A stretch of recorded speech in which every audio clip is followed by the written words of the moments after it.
Hello বন্ধুরা, আসসালামু আলাইকুম। কেমন আছেন সবাই? আশা করি সবাই ভালো আছেন। আজকে আপনাদেরকে বিরামপুর শহরের ফুডওয়ে রেস্টুরেন্ট দেখাবো। রেস্টুরেন্ট অ্যান্ড আবাসিক হোটেল। এখানকার পরিবেশটা অনেক সুন্দর, অনেক লাইটিং।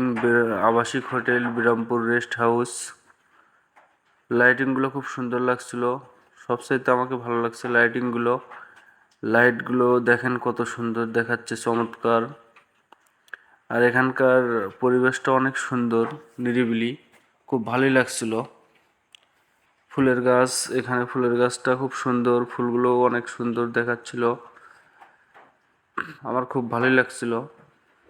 এদিকে আবার সন্ধ্যা হয়ে গেছে, রাস্তার ভিউটা দেখালাম আপনাদেরকে। রাস্তাটা কিন্তু অনেক সুন্দর দেখাচ্ছে। আমি ছাদের উপর থেকে ভিডিও করছিলাম, শাওন আর আমি।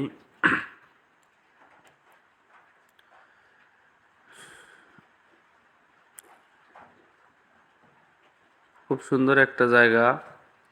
আপনারা যদি কখনো বিরামপুর শহরে আসেন, অবশ্যই এই জায়গায় আসবেন। জায়গাটা খুব সুন্দর। বাইরে খোলা আকাশের নিচে খাবারের ব্যবস্থা আছে। এদিকে দেখেন দোলনা, মানে বসার জায়গাটা দোলনা। এদিকে ঢুলো খাবেন আর খাবার খাবেন। খুব সুন্দর পরিবেশ। সবাই ছবি তোলা নিয়ে ব্যস্ত, তাই আমি একটু ভিডিও করলাম।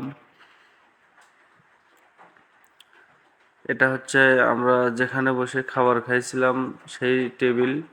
এখানে আহ, পাকাতে, মানে পাকাতেই সোফা সিস্টেমের গদি গদি দেওয়া আছে, সেখানে বসছি আমরা।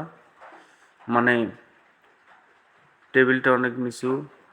এটা হচ্ছে আমরা বাইরে যাচ্ছি, খাওয়া দাওয়া শেষ। এখানে কিন্তু লাইটগুলো খুব সুন্দর লাগছিল, লাইটগুলো অসাধারণ লাইট। সিঁড়ি দিয়ে আমি নামে যাচ্ছি। খুব সুন্দর একটা জায়গা থাকার মতো, খুব সুন্দর একটা পরিবেশ। এটা হচ্ছে দ্বিতীয় তলা, এটা আবাসিক হোটেল। এই রুমগুলো